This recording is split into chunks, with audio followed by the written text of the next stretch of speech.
Okay, எங்களுடைய கன்சல்டேஷனுங்கிறது வந்து பார்த்திங்கன்னா ஒரு மனிதனுடைய வாழ்க்கையுடைய பிரச்சனையினுடைய பாதிப்பினால் வரக்கூடிய உடல் சார்ந்த பாதிப்பை நீக்கி அவங்கள வளர்ச்சி உண்டாக்கக்கூடிய ஒரு உளவியல் தான் எங்களுது. நாங்கள் வந்து மனநோயாளியோ மென்டலியோ பார்க்கறது கிடையாது. அவங்கள வாழ்க்கை திறனை அதிகப்படுத்துறது தான்.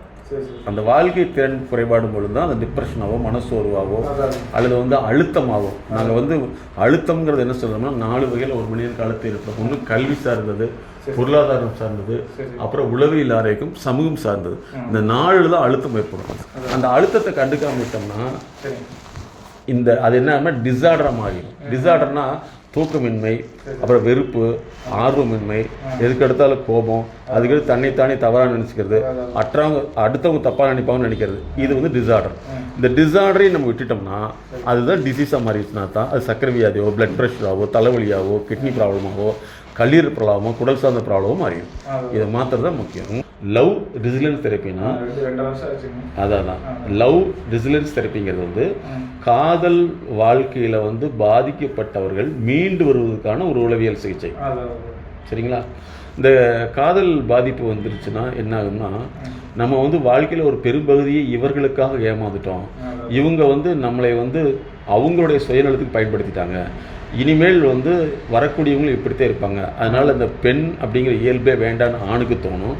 அதே மாதிரி பெண்ணுக்கு என்ன தோணுமோ இந்த ஆண்கிற இயல்பே வேண்டான்னு தோணும். அப்போ வந்து லவ் ரெசிலியன்ஸ் தெரப்பிங்கிறது வந்து இவர்கள் இந்த பாதிப்பு இது வந்து என்னென்னா எப்படி ஒரு விபத்துன்னு சொல்கிறோமோ, ஆபத்துன்னு சொல்கிறோமோ, ஆபத்துக்கு விபத்துக்கு 2 வித்தியாசம் இருக்குது இல்லைங்களா? ஆபத்துங்கிறது ஏற்கனவே தெரிஞ்சு நடக்கிறது, விபத்துங்கிறது தெரியாமல் நடக்கூடியது.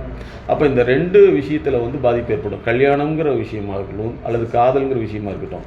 அப்போ என்ன ஆகும்னா, இத்தனை வருஷமாக நம்ம ஒரு மனசில் ஒரு கற்பனை செய்து அவர்களோட வாழ்ந்து திடீர்னு நம்மளை துண்டிச்சு போகையில் வரக்கூடியதான் இந்த லவ் ட்ரூமான்னு சொல்கிறோம். காதல் சார்ந்த அதிர்ச்சி. இந்த அதிர்ச்சி வந்துருச்சுன்னா தூக்கமின்மை, வெறுப்பு, ஆர்வமின்மை, கோபம், அப்புறம் நம்மளுடைய சுயமாக நாமளே வந்து கேர் பண்ண மாட்டோம், நம்மளை வந்து கவனிச்சிக்க மாட்டோம், ஒரு பாதுகாப்பின்மை, யாரை பார்த்தாலும் வந்து இது இப்படித்தான் இருக்குமோ இப்படித்தான் இருப்பாங்களோன்னு தோணும். கரெக்டுங்களா நாங்கள் சொல்கிறது? சரிங்களா? சரி. இந்த காதல் பாதிப்பு எப்படியெல்லாம் உங்களுக்கு நடத்தையில் பாதிக்குதுன்னு சொல்லுங்கள். இந்த காதல் ரெசிலன்ஸ் அதாவது லவ் ரெசிலன்ஸில் வந்து அல்லது லவ் கிரைசஸில் மாட்டிட்டவங்க வந்து மெயினாக வந்து தூக்கமின்மை. அந்த தூக்கமின்மை வந்து ஆரம்பத்தில் வந்து ஒரு சிலருக்கு ரொம்ப நீண்ட நேரத்துக்கு முன்னாடி தூக்கம் வரும், கொஞ்சம் நேரத்தில் அது விலகிடும். ஒரு சிலருக்கு வந்து உங்களுடைய அந்த பழைய காதல் தோல்வியான நபரை வந்து மனசுக்கு நினைவுக்கு கொண்டு வரக்கூடாது. இரவில் வந்து அதை தூக்கம் களைஞ்சு உங்களை விழிப்பு நிலையில் கொண்டு வர்றப்ப உங்கள் மனசில் எந்த எண்ணம் வருதுங்கிறத ஒரு சின்னதாக பேப்பரில் நோட் பண்ணிக்கணும்.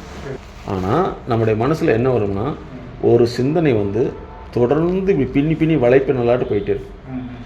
அது போய் அப்படியே எங்கேயோ போய் இழுத்துட்டு போய் நிறுத்திட்டோம். அப்படி நீங்கள் முடிச்சு பார்க்கல பார்த்தீங்கன்னா 6 மணி ஆகிருக்கும் இல்லையா? ஒரு சிலர் வந்து சிந்திக்க அப்படியே டயர்டாகி தூங்கியிருப்போம். அது தூக்கம் கிடையாது, டயர்டு. அதாவது சிந்தனை சார்ந்த சோர்வு. காலையில் எந்திரிச்சிங்கன்னா தூங்கின மாதிரியே இருக்காது, உடம்பெல்லாம் அடிச்சு போட்ட மாதிரி இருக்கும், கண்ணு எரிச்சலாக இருக்கும், டயர்டாக இருக்கும். இதெல்லாம் வந்து பார்த்திங்கன்னா நம்முடைய சிந்தனை வந்து அதிகமாக வேலை செஞ்சு ஓவர் திங்கிங்னால வந்து உடல் வந்து வலுவிழந்துடும். சரிங்களா? அப்போ நாங்கள் ஃபஸ்ட்டு 3 விதமான ஆலோசனை, 3 கன்சல்டேஷன் கொடுப்போம். இந்த காதல் அப்படிங்கிற விஷயத்திலிருந்து நான் வெளியே வந்துட்டேன் அப்படிங்கிறது சொல் அடிப்படையில் தான் இருக்குது, ஆனால் உள்ள அடிப்படையில் அது இருக்குது.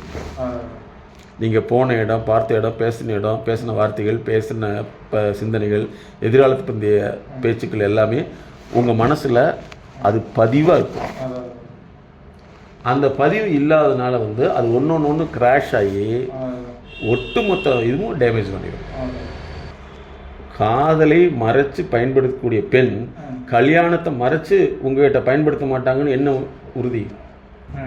அதாவது காதலை நினைத்து உடம்புல வந்து பசலை நோய் அப்படிங்கிற காதல் நோய் வந்துருச்சுன்னு இலக்கியம் சொல்லுது. ஏன்னா ஒருவனையே நினைத்து, அதாவது தன்னுடைய ஆத்மார்த்தமாக நேசிக்கக்கூடிய காதலன் அல்லது காதலியை பிரிந்து இருந்ததுனால அவங்களுக்கு காதல் நோய் ஏற்பட்டு பசியின்மை, அதே மாதிரி சமூகத்தில் தொடர்பின்மை, தன்னைத்தானே தனிமைப்படுத்திக் கொள்ளுதல், சாப்பாடு இல்லாமல் வருத்தி கொள்ளுதுன்ற நோய் வந்துருச்சுன்னு இலக்கியம் சொல்லுது. அதே மாதிரி இனிமேல் இப்போ கிடையாது.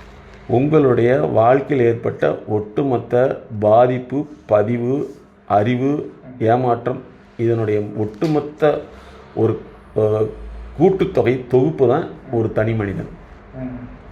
ஒரு தனி மனிதங்கிறது வந்து வாழ்க்கையில் கருக்காலத்திலிருந்து, அது அவங்க அம்மா இடத்துல கருவில் இருக்கிறப்ப அம்மா பாதித்தது, அம்மாவுடைய கஷ்டங்கள், இதிலிருந்து நீங்கள் படித்த காலத்தில், நட்போடு இருந்த காலத்தில், சமூக ரீதியில், கலாச்சார ரீதியில், ஏமாற்ற ரீதியில் அல்லது மாற்றம் ரீதியில் பாதித்தது, சாதித்ததெல்லாம் உங்களுடைய ஒட்டுமொத்த தொகுப்பு தான் நீங்கள். அப்போ இதுதான் உங்களுடைய டிஎன்ஏ. அப்போ ஏமாற்றம் சார்ந்த விஷயங்கள் நம்ம டிஎன்ஏ வந்து எப்படி மாற்றிடும்னா நம்பிக்கையின்மையாக உருவாக்கிடும். மேற்கொண்டு எந்த செயலையுமே சிந்திக்கிச்சு செயல்படாமல் ஏமாற்றத்தை மட்டுமே முன்னாடி கொண்டு வந்துடும். அப்போ உங்களுடைய டிஎன்ஏ மாற்றுறது தான் எங்களுடைய மைண்ட் செட் நாலேஜ் தெரப்பி. நீங்கள் எல்கேஜி படித்தாலும் சரி, பிஹெச்டி படித்தாலும் சரி, அவங்களுக்குள்ள பேசிக் லேர்னிங், அப்புறம் remedial learning, developmental learning, corporate learning, international learning, professional learning இது கொடுத்துருக்கோம். இப்போ வந்து ஐடி இண்டஸ்ட்ரியில் உள்ளவங்களுக்கு எல்லாத்துக்கும் வந்து கார்ப்பரேட் லேர்னிங் தேவை. சரியா? ஒரு ஹை லெவல் ஸ்டூடெண்ட்டாக மாறணும் இன்டர்நேஷ்னல் லேர்னிங். நீங்கள் எல்லாம் உங்களுக்கெல்லாம் தேவை வந்து ப்ரொஃபஷனல் லேர்னிங். சரியா? இதில் பார்த்தீங்கன்னா பொருளாதாரத்தில் வந்து industrial development, business development, human capital, financial கேபிட்டலுங்கிறது வந்து பண ரீதியான முதலீடு. ஆனால் இப்போ வந்து மனித ரீதியான முதலீடு தான் தேவை, ஹியூமன் கேபிட்டல். அப்புறம் பிராண்டிங் அண்ட் ப்ரொமோஷன், உங்களுடைய தொழில் சார்ந்த பிராண்டுங்கிறது முத்திரை, அதை வந்து வெளிப்படுத்துறது. அதுக்கு வந்து ப்ரொடக்டிவிட்டி, மார்க்கெட்டிங். இது டெவலப்மெண்டல் சைடில் எக்கனாமிக் ஃபேக்டர்.